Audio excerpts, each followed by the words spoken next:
Hello guys, आज मैं explain करने वाला हूँ martial universe season 11 episode 8 to 11 को। अगर आपको वीडियो के एक्सप्लेनेशन थोड़ी भी पसंद आती है तो वीडियो को लाइक और चैनल को सब्सक्राइब कीजिए। पिछले एपिसोड में हमने देखा था कि लिंगडोंग फेरी फ्लेम सिटी पहुँच जाता है और उसे पीछे से कोई आवाज़ लगाता है। अब आगे जब लिंगडोंग पीछे मुड़ा तो उसे 3 लोग नजर आए जिनके चेहरों पर खुशी से भरी हैरानी थी।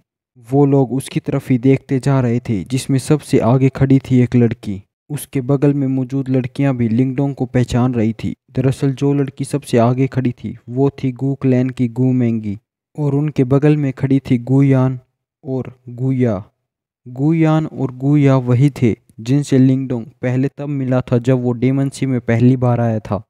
उन तीनों को देखकर लिंगडोंग एक पल के लिए तो हैरान रहा, जिसके बाद उसके चेहरे पर खुशी नजर आने लगी। जाहिर सी बात थी कि अनजान जगह पर पहचाने लोगों को देखना काफ़ी अच्छा लगता था। इतने में लिंगडोंग ने मोलिंगशान का हाथ पकड़ उस तरफ जाते हुए कहा, मैंने नहीं सोचा था कि तुम लोग भी मुझे यहाँ मिलोगे। इस पर गू मेंगी ने मुस्कुराते हुए लिंगडोंग की बात का जवाब दिया, ये बताओ क्या तुम भी इस लाइटनिंग कंपटीशन में हिस्सा ले रहे हो? अरे हाँ, हम तो भूल ही गए। अब तुम वो योद्धा थोड़ी ना रहे जिसे देखकर लोग उस पर शक करते थे कि वो कितना ताकतवर है। अब तो तुम्हें देखकर लोग घबराने लगते हैं। गू मेंगी की ये बात सुनकर लिंगडोंग मजबूरी में मुस्कुराने लगा कि तभी गुया ने हंसते हुए कहा, लिंगडोंग तुमने तो कमाल ही कर दिया। डीमनसी की नई पीढ़ी के योद्धाओं के बीच नोवा रैंक हासिल करना तो बेमिसाल है। यकीन नहीं होता कि साल भर पहले हम दोनों एक ही साथ प्रोफाउंड लाइफ स्टेज कल्टीवेटर बने थे। इस एक साल में ना सिर्फ तुम इतने ताकतवर हो गए हो बल्कि तुमने डीमनसी में अपना इतना बड़ा नाम भी बना लिया है। देखा जाए तो हेवनली वाइंड सी रीजन कोई बहुत बड़ा इलाका नहीं था, फिर भी गू क्लैन को बहुत सी खबरें मिल जाती थी। इसलिए उन्हें लिंगडोंग के कारनामों के बारे में भी पता चलता था। कुछ दिन पहले लिंगडोंग ने लाइटनिंग सी रीजन में जो हंगामा खड़ा किया था उसकी खबर भी तीनों तक पहुंच गई थी। बल्कि इस खबर से तो गू क्लैन के बुजुर्ग भी दंग रह गए थे। इतने में लिंगडोंग ने मुस्कुराते हुए पास ही खड़ी गुयान की तरफ देखा और उससे कहा, क्या बात है, महज एक साल में तुम तो काफ़ी बड़े लगने लग गई हो। गुयान। फिर लिंगडोंग सभी को मुलिंगशान से मिलाने लगा, जिसके बाद वो लोग पास ही की एक जगह देखकर बैठ गए। इतने में गुमेंगी ने लिंगडोंग की तरफ देखकर कुछ याद करते हुए कहा, एक बात तो माननी पड़ेगी, तुमने पिछले एक साल में डीमनसी में बहुत से लोगों की नाक में दम कर दिया है। यहाँ हुई कितनी चीज़ें तुमसे ही जुड़ी हुई हैं। गुमेंगी की इस बात पर लिंगडोंग ने मुस्कुराकर कहा, ऐसा नहीं था कि मैं ज़बरदस्ती वो कारनामे करना चाहता था। वो तो बस जब कोई जानलेवा शिकारी आपकी ज़िंदगी ख़त्म करना चाहता हो तो आपको अपनी ज़िंदगी बचाने की कोशिश तो करनी ही पड़ती है। खैर मेरी बात छोड़ो, तुम लोग यहाँ लाइटनिंग कंपटीशन के लिए आए हो ना? ये सुनते ही गू मैंगी ने उसकी बात का जवाब दिया, हाँ तुमने ठीक समझा, हमारे गू क्लैन के कुछ जहाज़ इस इलाके की तरफ ही बढ़ रहे थे, इसलिए हम उन पर सवार होकर यहाँ आ गए ताकि हम भी तो देख सकें कि ये दिलचस्प मुकाबला कैसे होता है। लेकिन हम ये भी अच्छी तरह जानते हैं कि हम लोग कितने ताकतवर हैं, और सच कहूँ तो हमारा इरादा भी नहीं है इनाम हासिल करने के बारे में सोचने का। वो चीज़ सिर्फ टॉप 10 योद्धा ही हासिल करने के काबिल हैं। हम तो यहाँ इसलिए आए हैं ताकि मुकाबलों का थोड़ा तजुर्बा हासिल कर सकें। उसकी बात सुनकर लिंगडोंग को समझ नहीं आया कि वो अपने बारे में क्या कहे, इसलिए उसने आ भर कर गू मेंगी से कहा, ऐसा लगता है कि इस मुकाबले की खबर काफ़ी दूर दूर तक फैल गई है। मेरा मतलब है कि जब हेवनली वाइंड सीरीजन से लोग यहाँ आ सकते हैं तब तो और बहुत जगहों से भी लोग यहाँ आएंगे। इस पर गू मेंगी ने मुस्कुराते हुए उसे एक जगह इशारा किया और बताया, हेवनली वाइंड सीरीजन से सिर्फ हमारा गू क्लैन ही नहीं आया है लिंगडोंग, बल्कि वेई क्लैन ने भी अपने कुछ योद्धा यहाँ भेजे हैं। वो देखो। जब लिंगडोंग ने अपनी नज़रें उस दिशा में घुमाई तो उसे वहाँ बैठे कुछ लोग दिखाई दिए। इन लोगों में लिंगडोंग को एक पहचाना चेहरा भी नजर आया, जो था वेई क्लैन के वेई जैन का, जिससे लिंगडोंग पहले भी मिल चुका था। उसकी तरफ देखकर लिंगडोंग ने हंसते हुए कहा, क्या बात है, लगता है कि दुश्मनों का आमने सामने आना किस्मत को बहुत ज़्यादा जायज़ लगता है। वेई क्लैन से लिंगडोंग की दुश्मनी थी और उनकी वजह से ही उसे नेफ्रेस ओल्ड मैन का वो हाल करना पड़ा था जो उसने किया था। भले ही लिंगडोंग इस आदमी की हालत काफ़ी बुरी कर गया था, लेकिन उस मुकाबले में उसे भी जख्मी होना पड़ा था। जिस दौरान लिंगडोंग वेई जैन की तरफ देख रहा था उस वक्त वेई जैन ने भी उसकी तरफ देखना शुरू किया। लेकिन लिंगडोंग को देखते ही उसके चेहरे का रंग ही बदल गया। जबकि लिंगडोंग तो मुस्कुराता रहा। जाहिर सी बात थी कि अब जो कि गू मेंगी और बाकियों को लिंगडोंग के बारे में पता चल गया था, तब वेई जैन को भी उसके कारनामों की खबर मिली गई होगी। उसे याद था कि जिस लिंगडोंग से वो पहले मिला था वो इतना ज़्यादा खतरनाक नहीं था, मगर इस वक्त तो उसने बेरहमी से 5 profound death stage cultivator rank के योद्धाओं को ख़त्म कर दिया था। अगर ये खतरनाक नहीं होता तो फिर क्या होता। तभी वेईजैन ने हड़बड़ाते हुए अपनी नज़रें लिंगडोंग से अलग कर दी। ये देखकर लिंगडोंग हंसने लगा, क्योंकि वो भी फिजूल की मुश्किल में नहीं पड़ना चाहता था। इस ख्याल के साथ ही वो गू मेंगी और बाकी दोनों से बातें करता गया। गेस्ट पेवेलियन में अलग अलग जगहों से लोग आए हुए थे। Guest pavilion flame divine hall का ही था। वो जगह सभी योद्धा जो फायरी फ्लेम सिटी आए थे उनके लिए थी। यही वजह थी कि वो जगह बहुत ज़्यादा शोर शराबे से भरी थी। चाहे लिंगडोंग किनारे पर बैठकर बातों में क्यों न लगा था, बहुत से लोगों का ध्यान उसकी तरफ चला ही गया। अगले ही पल उस गेस्ट पेविलियन का बड़ा सा दरवाज़ा खुला और उसमें से कुछ लोग अंदर आने लगे। इन लोगों की तरफ लिंगडोंग ने देखा और उसे दिखा कि सबसे आगे एक लड़का था। उस लड़के के वहां आने पर बहुत से लोगों में बातें होने लगी, जबकि लिंगडोंग ने तो उस काले कपड़ों वाले से अपनी नज़रें अलग कर दी। लेकिन वो ये देखकर हैरान रह गया कि गू मेंगी और बाकी दोनों के चेहरों पर अजीब सी परेशानी थी।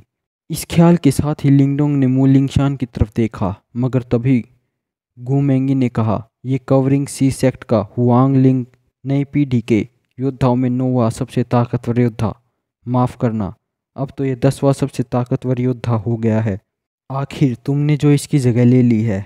इस दौरान लिंगडोंग के चेहरे पर अजीब सी हैरानी थी, क्योंकि उसकी बात करते वक्त गू मेंगी थोड़ी परेशान दिख रही थी।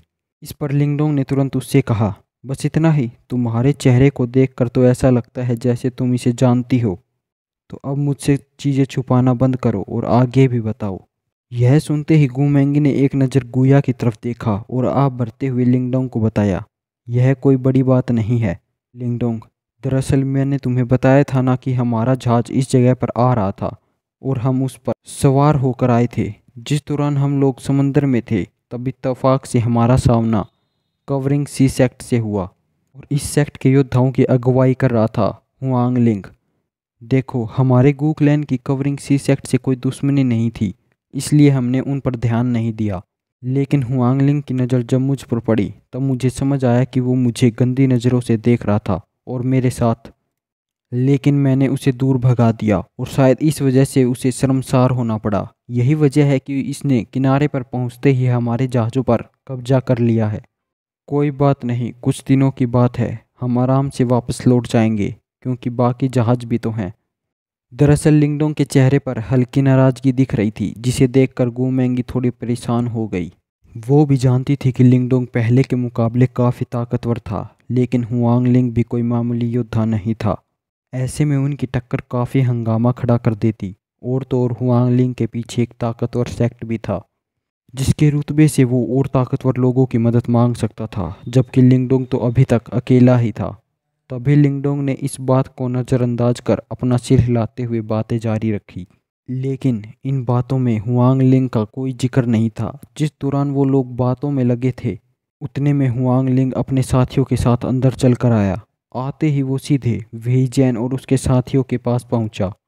उसके इस अंदाज को देखकर ऐसा लग रहा था जैसे वो वेई जैन को जानता था। वहीं जब वेई जैन ने उसे अपने पास आते देखा तो वो मुस्कुराते हुए उसका स्वागत करने लगा। इतना ही नहीं बल्कि वेई जैन ने उसके कानों में कुछ फुसफुसाकर लिंगडोंग और बाकियों की तरफ इशारा किया। वांग लिंग ने जब उसकी बात सुनी तो उसकी नज़र धीरे धीरे लिंगडोंग और बाकी तीनों की तरफ हुई। अगले ही पल उसे गू मेंगी नजर आई और अचानक हुआंग लिंग की आंखों में एक अजीब सी आग जलने लगी। फिर चेहरे पर एक अजीब सी मुस्कुराहट लिए वो सीधे लिंगडोंग और बाकी तीनों लड़कियों की तरफ बढ़ने लगा। वांग लिंग काफ़ी जाना माना योद्धा था, इससे जब लोगों ने उसे लिंगडोंग के पास जाते देखा तो सभी की नज़रें उस पर ही हो गई। आखिर सभी जानना चाहते थे कि माजरा क्या था। अजीब सी आवाज़ें पूरी इमारत में गूंजने लगी जब हुआंग लिंग गू मेंगी और बाकियों की तरफ बढ़ रहा था। बल्कि गू मेंगी, गुया और गुयान ने तो अपनी मुट्ठियां तक कस ली थी। जिसके बाद वो लोग लिंगडोंग की तरफ देखने लगे। इस वक्त लिंगडोंग के चेहरे पर जरा भी फिक्र नहीं थी, बल्कि वो तो अपने ग्लास के साथ खेल रहा था। एक पल पहले उनके दिलों में जो बेचैनी थी लिंगडोंग को देखकर अब वो काफ़ी कम हो गई थी। तभी हुआंग लिंग उनके टेबल के पास आकर रुका, जिसके बाद उसने कहा, गू मेंगी, मुझे नहीं लगा था कि यहाँ हमारी फिर से मुलाकात होगी। ऐसा लगता है कि नसीब ने हम दोनों को साथ आना लिख के दिया है। देखो, मैं तुमसे कुछ कहना चाहता था। इससे पहले जब हम समंदर में मिले थे तब शायद तुम्हें मेरे बारे में कोई गलतफहमी हो गई थी। इसलिए मुझे माफ़ करना अगर मेरी बातों ने तुम्हारा दिल दुखाया हो। फिक्र मत करो, तुम्हारे जाने के बाद मैं खुद तुम्हारे सेक्ट के जहाज़ वापस भिजवा दूंगा। वैसे एक बात और, क्या फ़िलहाल तुम्हारे पास थोड़ा वक्त है? वो क्या है कि मेरे कुछ दोस्त हैं जिन्हें मैं तुमसे मिलवाना चाहता हूँ। हो सकता है कि तुम्हें मेरे दोस्तों की मदद पड़ जाए घूमेंगे, इसलिए उनसे मिलना तुम्हारे लिए और तुम्हारे सेक्ट के लिए अच्छा है।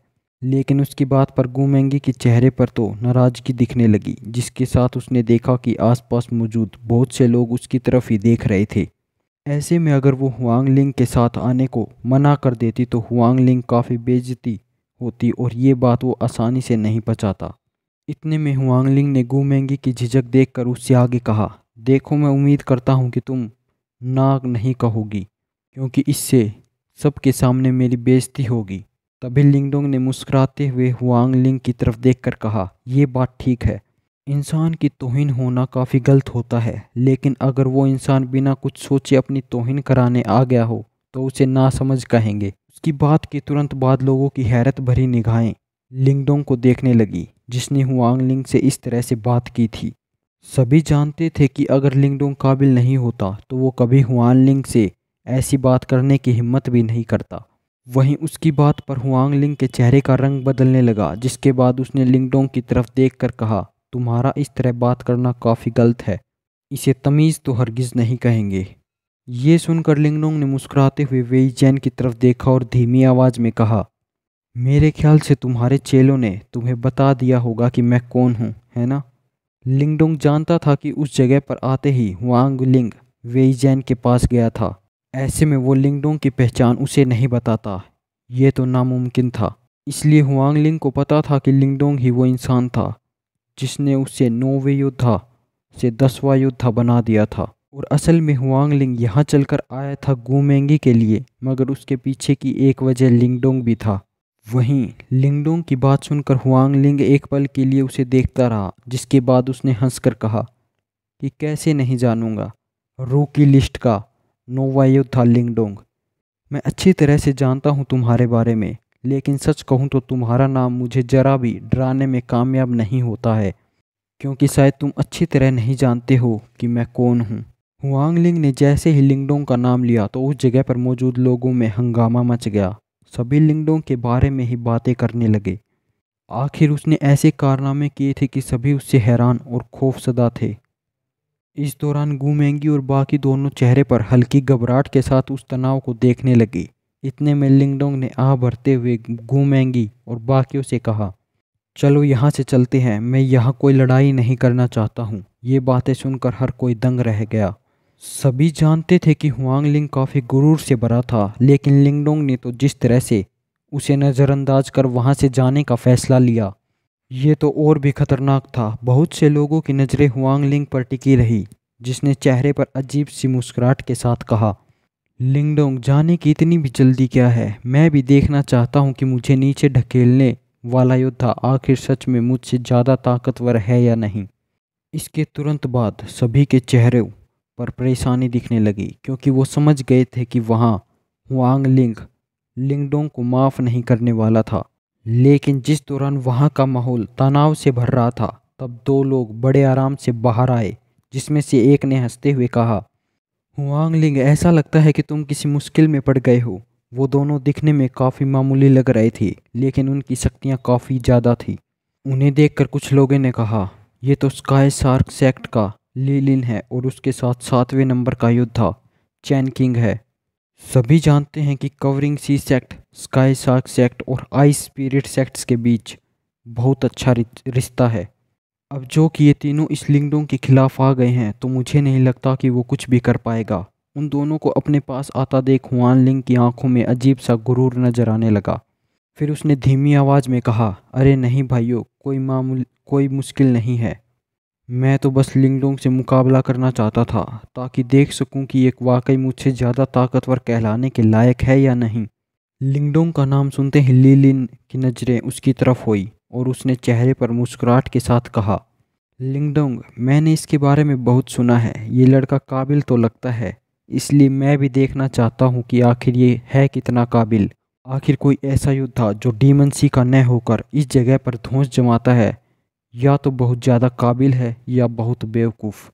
उसकी बातों से साफ हो गया था कि वो लिंगडोंग की बिल्कुल इज्जत नहीं करता था, और तो और तीनों को लिंगडोंग से जरा भी डर नहीं लग रहा था, क्योंकि डीमन सी में उनके सेक्ट काफ़ी ताकतवर माने जाते थे।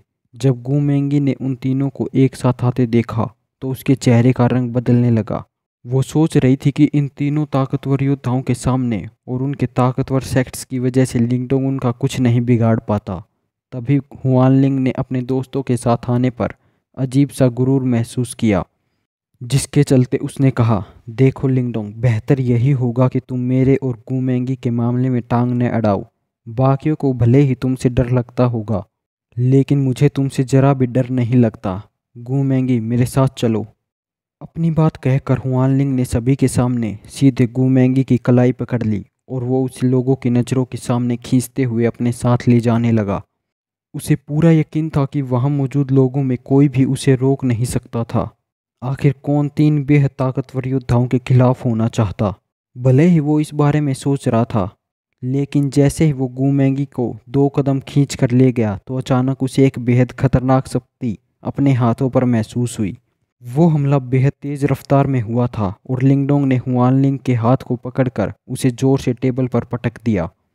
उस हमले में इतनी ताकत थी कि वो टेबल एक झटके में टूटकर बिखर गई।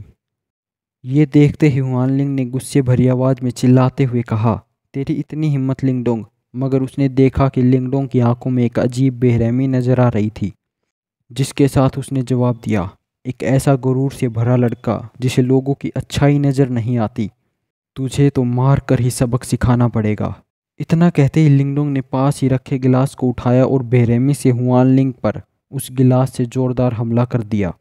लिंगडोंग ने जैसे ही कांच का वो गिलास हुआनलिंग के सिर पर फोड़ा तो उसके माथे पर छोटे छोटे कांच के टुकड़े गड़ गए, जिसमें से खून निकलने लगा। सिर्फ यही नहीं बल्कि एक बेहद ताकतवर शक्ति ने हुआनलिंग को हिला कर रख दिया, जिस वजह से वो पूरी तरह बहुत पीछे चला गया। उस इमारत में मौजूद बहुत से लोग देखने लगे कि कैसे हुआनलिंग खून से रंग गया था, और साथ ही थोड़ी दूर खड़े चैन किंग और लीलिन के चेहरे पर भी नाराजगी दिख रही थी। लिंगडोंग के इस हमले से साफ हो गया था कि वो मामला शांति से तो हरगिज नहीं सुलझने वाला था। वहीं इस वक्त हुआनलिंग के चेहरे पर बेनता नाराजगी दिख रही थी, और चाहे उसके चेहरे पर कांच के छोटे टुकड़े ही क्यों न चले गए थे, लेकिन वो बुरी तरह जख्मी नहीं हुआ था। मगर उसने चलते हुए कहा, तेरी ये हिम्मत कि तूने मुझ पर हमला किया, आज तो मैं तुझे छोड़ूंगा नहीं। जाहिर सी बात थी कि हुआनलिंग के ओहदे के चलते आज तक उस पर किसी ने इस तरह हमला नहीं किया था, इसलिए उसकी आंखों में जानलेवा इरादा झलकने लगा। एक झटके में उसके शरीर से बेइंतहा शक्तियाँ निकलने लगी, जिसमें डेथ क्यूआई पावर भी शामिल थी। रू की लिस्ट में कुछ वक्त पहले हुआनलिंग नोवा सबसे ताकतवर योद्धा था। इसका मतलब साफ था कि वो किसी मायने में कमज़ोर तो बिल्कुल नहीं था। उसके अकेले की शक्तियाँ किसी advance profound death stage cultivator से टकराने के काबिल थी।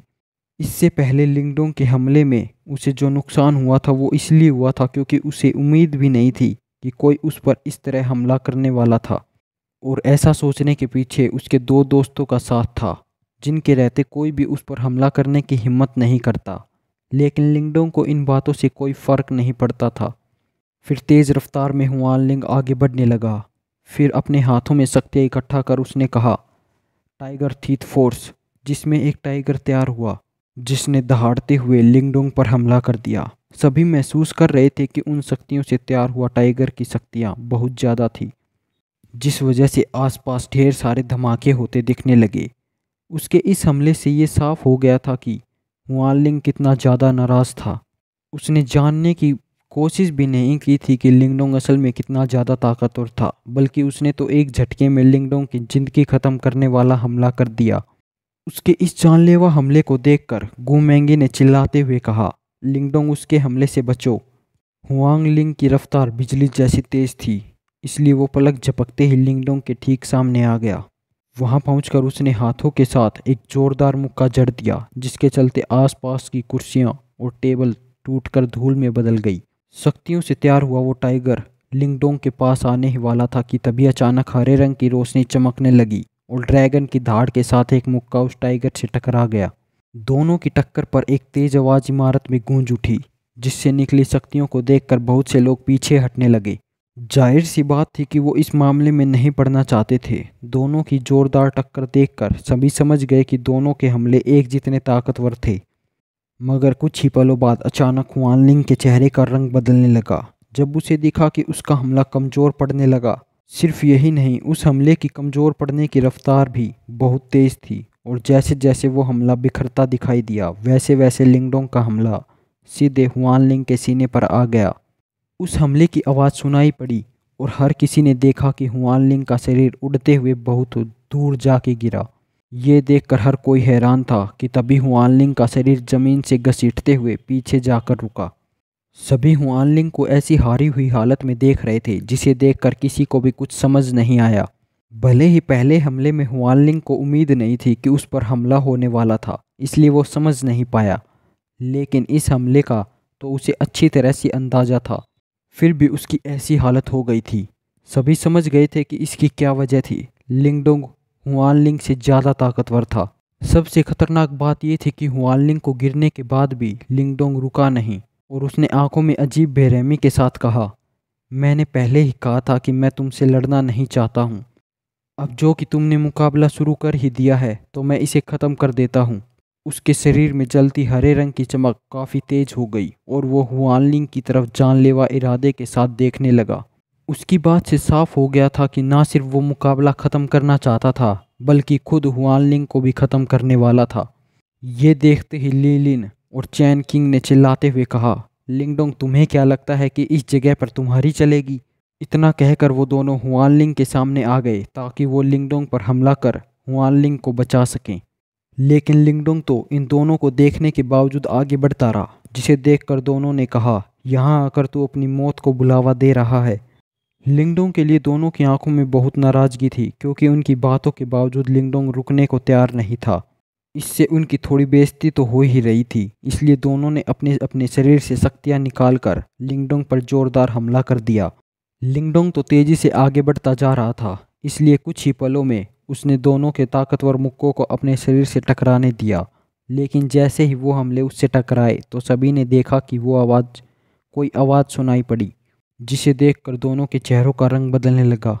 ये एक परछाई थी, इसकी रफ्तार इतनी तेज कैसे?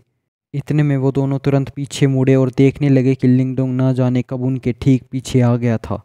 ये नज़ारा देखकर इमारत में मौजूद हर कोई हैरान रह गया, क्योंकि लिंगडोंग की रफ्तार लीलिन और चैन किंग से भी ज़्यादा तेज़ थी। इसी के साथ ही कुछ लोगों ने धीमी आवाज़ में कहा, हमारे ख्याल से शायद इस लड़के की असली शक्तियाँ 9वें रैंक के योद्धा से बहुत ज़्यादा हैं। इस दौरान उस इमारत की पहली मंजिल पर नीले कपड़े पहना एक इंसान खड़ा था, जो ये मुकाबला देखता जा रहा था। उसके हाथ चमकदार सफ़ेद रंग के थे और उसकी कलाई पर एक अजीब सिंबल बना था। अगर कोई उस सिंबल को गौर से देखता तो उसे पता चलता कि वो योद्धा बहुत ताकतवर सेक्ट का था। तभी उस योद्धा के बगल में मौजूद योद्धा ने कहा, ये लड़का तो काफ़ी दिलचस्प है। ना सिर्फ ये बेहद ताकतवर है, बल्कि इसकी मेंटल एनर्जी भी लाजवाब है।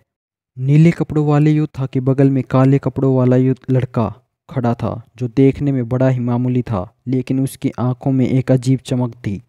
इतने में नीले कपड़ों वाले ने हंसते हुए कहा, मुझे तो लगता है कि अगर चैन किंग, लीलिन और हुआन लिंग एक साथ भी आ जाएं, तो भी वो इस लिंगडोंग को कुछ नहीं कर पाएंगे। इस बार तो इन गुरूर से भरे योद्धाओं का सामना एक बेहद खतरनाक योद्धा से हो गया है।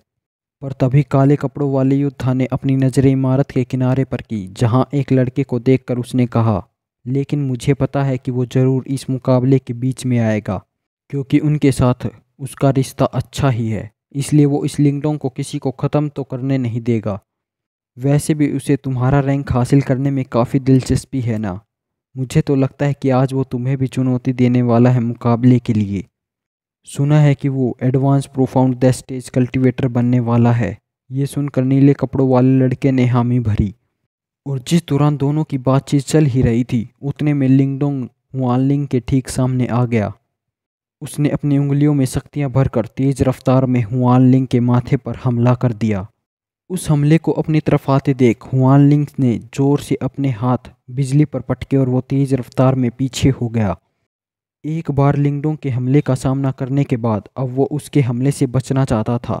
हुआनलिंग के चेहरे पर फिक्र साफ नजर आ रही थी, मगर तभी उसके चेहरे का रंग बदलने लगा जब उसे दिखा कि बड़े ही रहस्यमय अंदाज में लिंगडोंग उसके ठीक पीछे आ गया था। तभी लिंगडोंग ने एक बार फिर हाथों में शक्तियां इकट्ठा कर बेरहमी से हुआनलिंग पर हमला कर दिया। उसके इस तेज तर्रार हमले के चलते हुआनलिंग को बचने का वक्त भी नहीं मिला, मगर जैसे ही लिंगडोंग का वो जोरदार हमला हुआनलिंग के शरीर से टकराने वाला था, तभी अचानक कुछ महसूस कर लिंगडोंग के चेहरे का रंग बदलने लगा। उसने महसूस किया कि एक बेहद खतरनाक शक्ति बिजली की रफ्तार से उसकी पीठ पर आ रही थी। ये हमला बहुत ही ज़्यादा ताकतवर था, जिसके चलते लिंगडोंग ने तुरंत अपने कदम रोककर पीछे मुड़ते हुए मुक्का जड़ दिया। उसके हाथों में और ज़्यादा हरे रंग की रोशनी चमकने लगी और उसका पूरा शरीर कांप गया। जब उसने पलट कर देखा तो उसे दिखा कि वहाँ कोई इंसान नहीं था, बल्कि वो शक्तियों का हमला इमारत के एक किनारे से किया गया था। जब लिंगडोंग ने किनारे की तरफ नज़रें घुमाई तो उसे वहाँ एक लड़का दिखाई दिया जो अपने हाथों में गिलास पकड़े हुए था और बड़े आराम से लिंगडोंग को देख रहा था। उस लड़के को ये हमला करते देख आसपास होता हंगामा अचानक से एक अजीब खामोशी में बदल गया। वो लड़का भूरे रंग के कपड़े पहने हुए था और लिंगडोंग की तरफ ही देखता जा रहा था। भले ही उसने अपनी जुबान से एक भी लफ्ज नहीं निकाला, मगर उसके शरीर से महसूस शक्तियों से पता चल रहा था कि वो बहुत ताकतवर था। तभी किसी ने हैरत भरी आवाज़ में कहा, किंग टैंग भी इस मुकाबले में आ गया।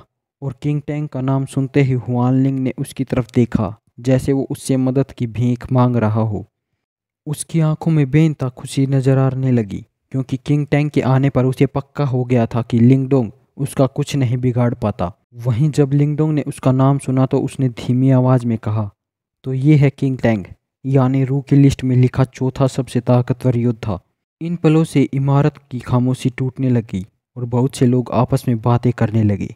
जाहिर सी बात है कि किंग टैंग बहुत मशहूर था, इसलिए उसका नाम आते ही बहुत से लोग सहम गए। इतने में किंग टैंग ने अपनी चुप्पी तोड़ते हुए धीमी आवाज़ में कहा, दोस्त, अगर तुम दूसरों को सबक भी सिखाना चाहते हो तब भी तुम्हें अपनी हदें तो पता होनी चाहिए। लेकिन उसकी बात के बावजूद लिंगडोंग के चेहरे पर जरा भी डर नहीं दिखा और उसने जवाब में कहा, देखो, मैं खुद मुश्किल को ढूंढता हुआ कहीं नहीं जाता, लेकिन अगर मुसीबतें खुद मेरा दरवाज़ा खटखटाते हुए आती हैं तो मुझे उन्हें ख़त्म करने में भी कोई तकलीफ़ नहीं होती। ये सुनकर किंग टैंग ने एक नज़र लिंगडोंग की तरफ देखा, जिसके बाद उसने अपना सिर हिलाते हुए कहा, काफ़ी गुरूर है तुम्हारे अंदर, लेकिन तुम्हारी काबिलियत भी काफ़ी अच्छी है, इसलिए गुरूर जायज़ है। शुरू में तो मैं इस मामले में नहीं पड़ने वाला था, मगर इनसे मेरा एक रिश्ता है, तो तुम ऐसा क्यों नहीं करते कि सबके सामने माफ़ी मांग लो और हम ये मान लेंगे कि यहाँ कुछ हुआ ही नहीं। तो क्या कहते हो तुम? इस पर लिंगडोंग ने मुस्कुराते हुए जवाब दिया, मैं तो ऐसा बिल्कुल नहीं करने वाला। अगर ये माफ़ी मांग ले तो मैं कुछ सोच सकता हूँ इस मामले को ख़त्म करने के बारे में। लेकिन लिंगडोंग की बात से किंग टैंग जरा भी हैरान नहीं हुआ। वो तो सभी के सामने आगे आने लगा और उसने कहा, अगर ऐसी बात है तो अब हम दोनों की काबिलियत ही इस बात का फैसला करेगी कि कौन किससे माफ़ी मांगेगा। उसे आगे आते देख सभी समझ गए कि किंग टैंग हुआनलिंग की मदद करने के लिए लिंगडोंग पर हमला करने वाला था। हर कोई यही सोचने लगा कि हुआनलिंग की पहचान कितनी ऊपर तक थी। शायद यही वजह थी कि वो इस तरह बर्ताव कर सकता था। किंग टैंग चलकर लिंगडोंग के पास गया और उसने एक झटके में अपने शरीर से ढेर सारी शक्तियाँ निकालनी शुरू की, जिसे देखकर लिंगडोंग के चेहरे पर कोई फर्क ही नहीं पड़ा। भले ही वो महसूस कर पा रहा था कि किंग टैंग बहुत ताकतवर था, लेकिन फिर भी लिंगडोंग डरने वाला नहीं था।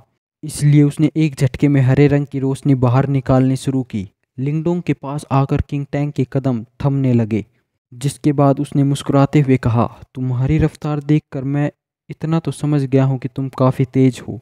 वैसे मैं तुम्हें बता दूँ कि मेरी खासियत भी रफ्तार है, तो क्या कहते हो, टकरा कर देखें कि कौन ज़्यादा तेज है। ये कहते हुए किंग टैंग हंस रहा था कि अचानक लिंगडोंग को अपने पीछे एक ज़ोरदार हमला महसूस हुआ। वो हमला बेहद तेज़ रफ्तार में आया, लेकिन लिंगडोंग ने वक्त पर उससे बचने में कामयाब हो गया।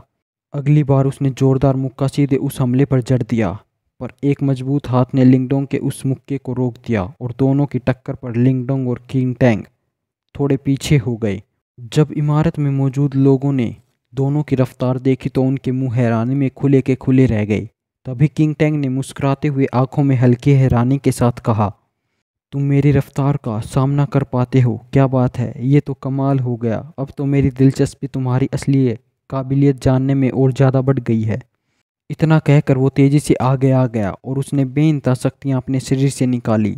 इस बार निकली शक्तियाँ पहले के मुकाबले बहुत ज़्यादा थी, जिससे साफ हो गया था कि लिंगडोंग किंग टैंग अब अपनी असली शक्तियाँ इस्तेमाल करने वाले थे। ये देखकर लिंगडोंग ने अपनी मुट्ठी कसनी शुरू की और वो किंग टैंग के अगले हमले के लिए खुद को तैयार करने लगा। लेकिन तभी उस जगह पर एक अजीब सी घंटी बजी और एक लड़की की आवाज़ उस जगह पर सुनाई देने लगी। तुम दोनों शायद भूल गए हो कि इस जगह पर हमारा फ्लेम डिवाइन हॉल चारों ओरों से ताकतवर योद्धाओं को बुलाता है, इसलिए यहाँ पर तुम दोनों का इस तरह लड़ना बिल्कुल नहीं झेला जाएगा। ये आवाज़ सुनते ही ज़्यादातर लोगों की नज़रें उस दिशा में हुई जहाँ से वो आवाज़ सुनाई दी थी। तब लोगों को दिखा कि लाल कपड़े पहने ढेर सारे योद्धा चलकर वहाँ आ रहे थे। इतना ही नहीं बल्कि योद्धाओं के अलग होने पर दिखा कि वहाँ एक बेहद खूबसूरत लड़की खड़ी थी, जो किंग टैंग और लिंगडोंग को ही देखती जा रही थी। वो लड़की भी लाल रंग का कवच पहनी थी, जिसे देखकर पहली मंजिल पर खड़े नीले कपड़ों वाले लड़के ने कहा, ये देखो, इसे भी यहाँ आना पड़ गया। इससे पंगा लेना तो बिल्कुल भी समझदारी नहीं होगी। तभी अचानक बहुत से लोगों से बातें शुरू होने लगी, जिसमें उस लड़की का ही जिक्र होता जा रहा था।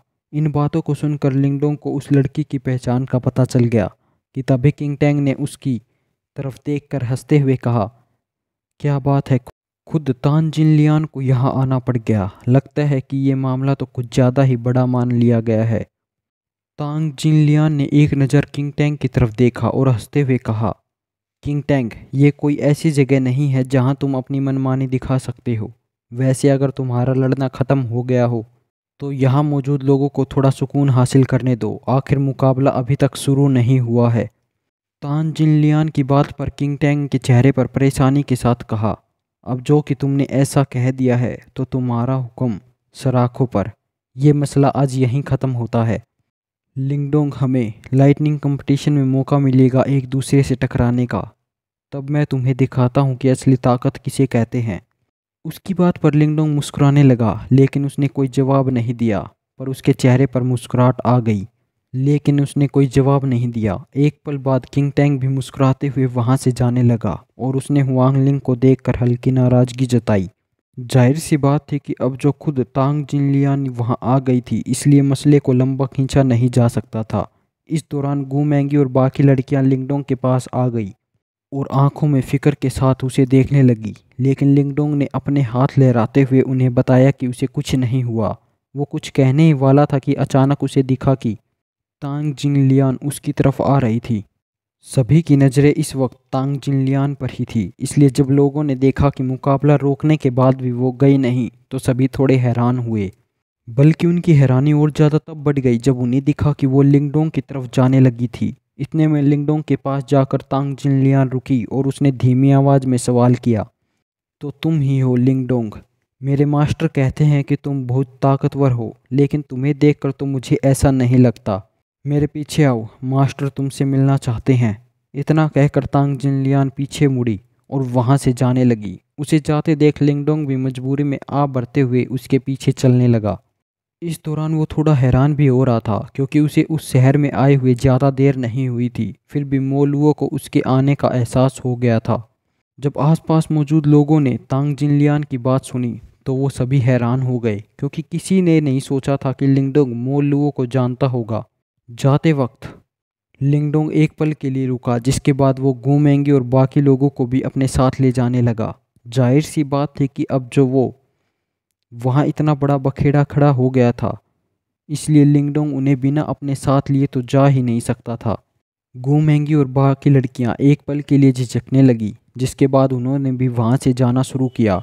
उन्हें जाते देखकर पहली मंजिल पर खड़े नीले कपड़ों वाले लड़के ने चेहरे पर हल्की हैरानी के साथ कहा, यकीन नहीं होता कि बुजुर्ग मोलुओं ने लिंगडोंग को अकेले मिलने के लिए बुलाया है। खैर यहाँ का तमाशा अब ख़त्म हुआ तो चलो चलते हैं।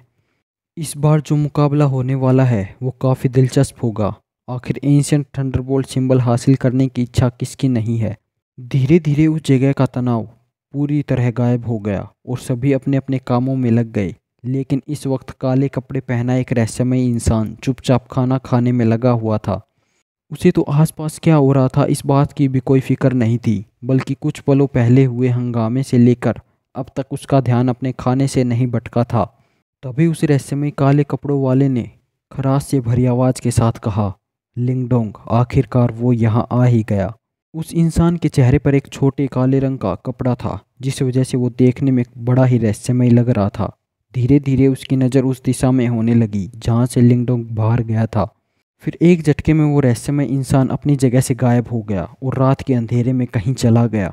दूसरी तरफ लिंगडोंग एक बहुत बड़े हॉल में पहुंचा जहां मोलुओं से उसकी दोबारा मुलाकात हुई। लेकिन पिछले 2 महीनों में मोलुओं में कोई बदलाव नहीं आया था। जैसे ही लिंगडोंग तांग जिनलियान के पीछे उस हॉल में पहुंचा तो मोलुओं ने गौर से उसकी तरफ देखा और उसे दिखा कि लिंगडोंग के चेहरे पर फिलहाल एक मुस्कुराहट थी। इतना ही नहीं, एक पल के लिए तो मोलुओ कहीं खो सा गया, क्योंकि उसे लिंगडोंग के शरीर से बड़ी ही पहचानी शक्ति महसूस हो रही थी। फर्क सिर्फ इतना था कि इस बार वो एक शक्ति नहीं बल्कि 2 शक्तियाँ थीं। जो शक्तियाँ मोलुओं को इतनी पहचानी लग रही थी वो थी एंशिएंट डिवोरिंग सिंबल और एंशिएंट थंडरबोल्ट सिंबल की शक्तियाँ। इतने में आ बढ़ते हुए मोलुओं ने धीमी आवाज़ में कहा, यह लड़का उसे काबू करने में कामयाब हुआ। मोलुओं के पास जाकर लिंगडोंग ने मोलुओं को नमस्ते किया, जिसे देखकर मोलुओ मुस्कुराकर कहने लगा, तुम मेरे 3 हमलों को झेलने में कामयाब हुए थे। अगर मैं तब भी हार नहीं मानता तो शायद मैं किसी को मुंह दिखाने के काबिल नहीं रहता, बल्कि किंगची और बाकी लोग भी मुझ पर हंसने लगते। इस दौरान लिंगडोंग के पास खड़ी तांग जिनलियान ने उसकी तरफ देखा और उसकी आंखों में शक साफ नजर आ रहा था। उसे इस बात पर यकीन ही नहीं हो रहा था कि लिंगडोंग मोलुओं के 3 ताकतवर हमले झेलने में कामयाब हुआ था। और तो और वो ये भी जानती थी कि मोलुओं के हमले आसान हमले तो हरगिज़ नहीं रहे होंगे। इतने में लिंगडोंग ने कुछ सोचते हुए सवाल किया, क्या बुजुर्ग किंगजी भी आ गए हैं? लिंगडोंग किंगजी के एहसान तले दबा हुआ था, क्योंकि उसने न सिर्फ लिंगडोंग को ग्रीन हेवन ड्रैगन टेक्निक और ड्रैगन पावर दी थी, बल्कि उसने लिंगडोंग और उसके दोनों भाई जैसे दोस्तों को बचाकर भागने में मदद भी की थी। लिंगडोंग के सवाल पर मोलुओं ने अपना सिर हिलाते हुए उसे पास खींचकर कहा, नहीं, वो अभी तक तो यहाँ नहीं आया है। हमारे अहम मकसद के लिए हम जितनी ज़्यादा मदद इकट्ठा कर सकते हैं हमारे लिए उतना ही बेहतर होगा। इसलिए किंगजी ताकतवर योद्धाओं को अपने साथ लेकर यहाँ पहुँचेगा। वैसे तुम यहाँ उस हिस्से को हासिल करने आए हो ना? उसकी इस बात पर लिंगडोंग ने अपना सिर हिलाते हुए कहा, फिक्र मत कीजिए बुजुर्ग मोलुओ, मैं उन नियमों का पालन करूँगा जो आपने बनाए हैं। कम से कम मैं इस लाइटनिंग कंपटीशन के ख़त्म होने का तो इंतज़ार कर ही सकता हूँ। उसके बाद ही मैं वो हिस्सा हासिल कर लूँगा।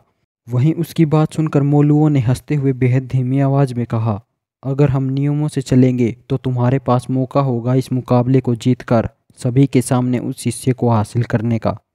वैसे तुम्हें भी हमारे इस मकसद की अहमियत अच्छी तरह पता होगी। लिंगडोंग, जब तक हम ताकतवर इमोज को बाहर नहीं ले आते तब तक मैं नहीं चाहता कि किसी को भी पता चले कि जो एंशिएंट थंडरबोल्ट सिंबल हमारे पास है वो असली सिंबल का सिर्फ एक हिस्सा है।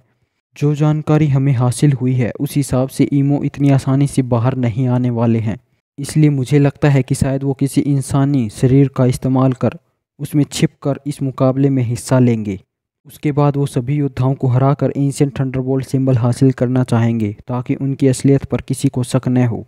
ये सुनते वक्त लिंगडोंग को वो युआन और उसके दोनों साथियों का ध्यान आने लगा।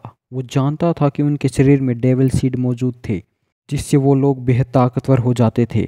वो तो अगर लिंगडोंग एंशिएंट सिंबल की शक्तियों का इस्तेमाल नहीं करता तो शायद उन तीनों की जगह लिंगडोंग मारा जाता। इतने में मोलुओं ने भारी आवाज़ में कहा, इस मुकाबले में शामिल होने के लिए बहुत से योद्धा आए हैं और हम लोग बहुत अच्छी तरह से एक एक को जांच नहीं कर पा रहे हैं। इसलिए अगर गलती से भी इस मुकाबले को जीतने वाला योद्धा असल में एक ईमो निकला तब तो एंशिएंट थंडरबोल्ट सिंबल के अंश का सच सभी के सामने आ जाएगा। ऐसे में सबसे ताकतवर ईमो को बाहर निकालने का हमारा मकसद नाकाम हो जाएगा। इसलिए किसी इंसान को ही इस मुकाबले में जीतना होगा ताकि असली ताकतवर ईमो एंशिएंट सिंबल को छीनने के लिए बाहर आने पर मजबूर हो जाएं। इस दौरान लिंगडोंग के माथे पर हल्की परेशानी दिखने लगी, जिसके बाद उसने एक नज़र थोड़ी दूरी पर खड़ी तांग जिनलियान को देखा। उसे देखकर लिंगडोंग ने कहा, इसमें घबराने की तो बात नहीं है बुजुर्ग मोलुओ, आखिर तांग जिनलियान आसानी से मुकाबला जीत जो सकती है। उसकी बात पर मोलुओ एक पल के लिए तांग जिनलियान को देखने लगा और उसने आ भरते हुए कहा, तांग जिनलियान काबिल तो है, जीतने के लिए कोई भी इस बात का दावा नहीं कर सकता है कि वो जीतेगी या नहीं। ये सुनकर लिंगडोंग काफ़ी हैरान हो गया। सभी जानते थे कि तांग जिनलियान बहुत ज़्यादा ताकतवर थी, बल्कि उसका नाम दूसरे नंबर पर आता था। ऐसे में उससे मुकाबला करते वक्त लिंगडोंग को भी उससे जीतने में बहुत मुश्किल होती, लेकिन उसके बारे में इतना जानने के बाद भी मोलुओ ऐसी बातें क्यों कर रहा था, ये लिंगडोंग को बिल्कुल समझ में नहीं आ रहा था। इस वक्त मोलुओ ने लिंगडोंग के चेहरे पर छाई हैरानी को देखा, जैसे वो उसकी बात का इंतजार कर रहा था। फिर चेहरे पर हल्की मजबूरी के साथ मोलुओ ने भारी आवाज़ में कहा, मुझे लगता है कि जूजियो सबसे ताकतवर है, और मुझे लगता है कि जूजुए के बारे में कुछ तो गड़बड़ ज़रूर है। उसके बारे में ऐसा कुछ है जो हम नहीं जानते, इसलिए उससे जीतना बिल्कुल आसान नहीं है। उसकी भारी आवाज़ तांग जिनलियान के कानों में भी पड़ी, जिसके चलते उसने तुरंत कहा, मास्टर, लेकिन ये जूजियो से निपटना अगर इतना ही ज़्यादा मुश्किल है तो मेरे ख्याल से लिंगडोंग भी उससे जीतने में कामयाब नहीं होगा। फिर इससे उम्मीद लगाने की क्या ज़रूरत। लिंगडोंग समझ रहा था कि तांग जिनलियान को अपनी काबिलियत और ताकत पर बहुत गरूर था। इसके बावजूद उसने मुस्कुराकर कहा, बुजुर्ग मोलुओ, तांग जिनलियान बिल्कुल ठीक कह रही है। अगर ये तक उस जूजियो को नहीं हरा पाएगी तो मेरे लिए तो उससे जीतना तकरीबन नामुमकिन हो जाएगा। आखिर मैं सिर्फ एक perfect profound life stage cultivator जो हूँ। ऐसे में मैं इन लोगों की बराबरी कैसे कर सकता हूँ। लेकिन उसकी बात सुनते ही मोलुओ ने अपना सिर हिलाया और उसे बड़े ही साफ अंदाज में कहा, तुम्हें क्या लगता है कि तुम मेरे सामने अपनी असली ताकत छुपा सकते हो? मेरे बाल ऐसे ही नहीं पके हैं। मैं जानता हूँ कि जूजियो से निपटना तुम्हारे लिए आसान नहीं होगा, लेकिन मैं चाहता हूँ कि तुम एडी चोटी तक का जोर तो लगा ही दो। रही बात तुम्हारी, तो तांग जिनलियान, हमारे लिए ये मकसद बहुत ज़्यादा ज़रूरी है, इसलिए मैं तुम्हारा ये बचकाना बर्ताव बिल्कुल नहीं झेलूँगा। वैसे लिंगडोंग, हमें एक और जानकारी मिली है। जूजियो के अलावा भी एक योद्धा है जिस पर हमें खास ध्यान रखना होगा। वो लड़का पूर्वी हिस्से के युआन गेट सेक्ट से आया है और उसका नाम है हुफ। युआन गेट सेक्ट का नाम सुनते ही लिंगडोंग के चेहरे का रंग बदलने लगा। जाहिर सी बात थी कि उस सेक्ट से जुड़ी कोई भी चीज़ लिंगडोंग का खून खुला देती थी। इस दौरान उसके चेहरे पर आती नाराज़गी को खुद मोलुओ समझ पा रहा था। वो भी जानता था कि लिंगडोंग और युआन गेट सेक्ट के बीच कैसी दुश्मनी थी, इसलिए वो लिंगडोंग की नाराज़गी से बिल्कुल हैरान नहीं था। तभी लिंगडोंग ने एक पल झिझकने के बाद कहा, बुजुर्ग मोलुओ, युआन गेट सेक्ट के साथ सच में कोई न कोई रहस्य तो जुड़ा है। उस सेक्ट के जो 3 राजकुमार लाइटनिंग सी रीजन आए थे, उनके शरीर में एक खास तरह का डेविल सीड मौजूद था, जिससे उनकी शक्तियाँ काफ़ी बढ़ जाती थी। लिंगडोंग की बात सुनकर मोलुओ ज़्यादा हैरान नहीं हुआ। डेविल सीड, लगता है कि मुझे उनके पास से जो एहसास महसूस हो रहा था वो गलत नहीं था।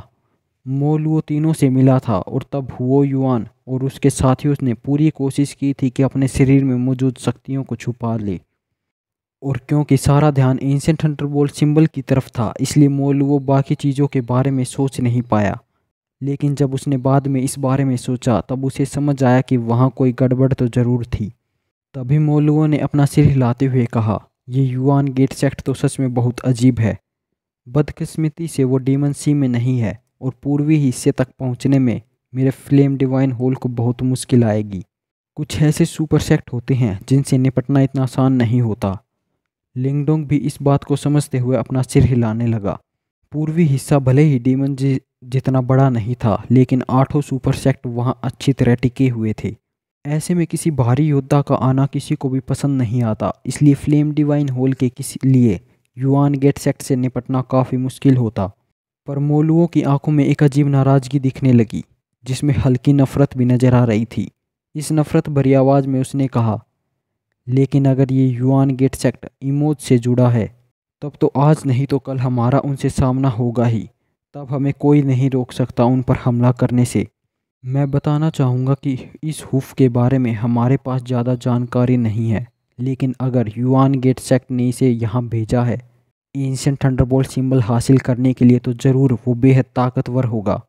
इसलिए तुम्हें और तांग जिनलियान के मुकाबले के दौरान उसे संभल कर रहना चाहिए।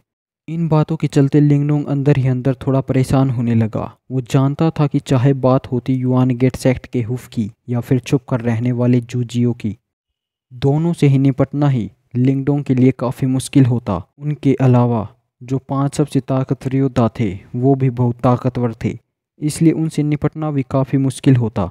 तभी लिंगडोंग के चेहरे की परेशानी देखकर मोलुओ हंसते हुए कहा, लाइटनिंग कंपटीशन अगले 5 दिन में शुरू होने वाला है। लिंगडोंग, मेरी सलाह रहेगी कि इन 5 दिनों तक तो तुम इस शहर में ही रहो। अगर तुम्हें कोई भी मुश्किल हो तो तुम तांग जिनलियान के पास पहुंच जाना, वहीं इस शहर के रखवालों को संभालती है। और हाँ, इस दौरान तुम खुद भी हंगामे खड़े मत करना, नहीं तो तांग जिनलियान जितनी अच्छी है उतनी ही बुरी भी हो सकती है। लिंगडोंग काफ़ी हैरान हो गया था और तांग जिनलियान की तरफ देखता गया। इतने में तांग जिनलियान ने धीमी आवाज़ में कहा, फिक्र मत करो, मैं रखवालों की मदद करती हूँ। चाहे कोई भी क्यों न हो, हमारा फ्लेम डिवाइन होल नियमों के हिसाब से ही चलता है। इतना घबराने की कोई ज़रूरत नहीं है। अगर तुम कुछ भी गलत नहीं करोगे तो मैं तुमसे वादा करती हूँ कि इस शहर में कोई भी तुम्हारा कुछ नहीं बिगाड़ पाएगा।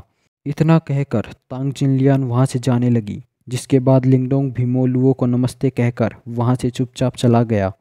उसे जाते देख मोलुओ ज़ोर ज़ोर से हंसने लगा, जिसके बाद उसने अपनी हंसी रोकते हुए पास की एक दीवार की तरफ देखकर कहा, बुजुर्ग, आपको क्या लगता है इस मामले के बारे में? मोलुओ के सवाल पर दीवार के सामने की जगह अचानक धुंधली पड़ने लगी, बल्कि उस जगह पर लाल कपड़े पहना एक बूढ़ा आदमी नजर आने लगा, जिसने हॉल के बाहर देखकर कहा, ये जूजियो बहुत ज़्यादा ताकतवर है, जबकि हुफ पहली बार इस जगह पर आ रहा है, इसलिए उसकी काबिलियत के बारे में कोई नहीं जानता। अगर युआन गेट सेक्ट सच में इमोज के साथ है तो उस हिसाब से हुफ भी बहुत ज़्यादा ताकतवर होना चाहिए। ऐसे में शायद तांग जिनलियान इन दोनों से निपटने में कामयाब ना हो पाए। अब बात करें इस लिंगडोंग की, तो चाहे वो तुम्हारे 3 हमले झेलने में कामयाब क्यों ना हुआ हो, मेरे हिसाब से वो एक ही हमला माना जाएगा। आखिर उसने एक हमले में अपने सारे हुक्म के इक्के इस्तेमाल किए थे, मगर बाकी दोनों हमलों से बचने के लिए उसके पास खास पैतरे थे। अफसोस कि ऐसे पैतरे लाइटनिंग कंपटीशन के दौरान किसी काम नहीं आने वाले थे। ऐसे में लिंगडोंग के लिए भी जूजियो और हुफ से निपटना बेहद मुश्किल होगा। मोलुओ भी इस बात को समझ रहा था, क्योंकि बाकी दोनों हमलों से बचने के लिए लिंगडोंग की किस्मत ने उसका साथ दिया था। इसमें उसकी काबिलियत का कोई हाथ ही नहीं था। बुजुर्ग की बात पर मोलुओ ने चेहरे पर हल्की परेशानी के साथ पूछा, अगर ऐसी बात है तो अब हमें क्या करना चाहिए बुजुर्ग? ये सुनकर लाल कपड़ों वाले बुजुर्ग ने कुछ सोचते हुए कहा, हमें और भी तरीके अपनाने पड़ेंगे। सुना है कि वो लिटिल एलिफेंट किंग झाओजी बहुत ताकतवर है। अगर हम उसकी मदद ले पाएँ तो हमारे लिए काफ़ी बेहतर होगा। फ्रेंड्स, लगता है वो सच में ही फेक सब्सक्राइबर थे और पता नहीं चैनल के साथ अब क्या होगा। और इसी के साथ आज का एपिसोड यहीं ख़त्म होता है।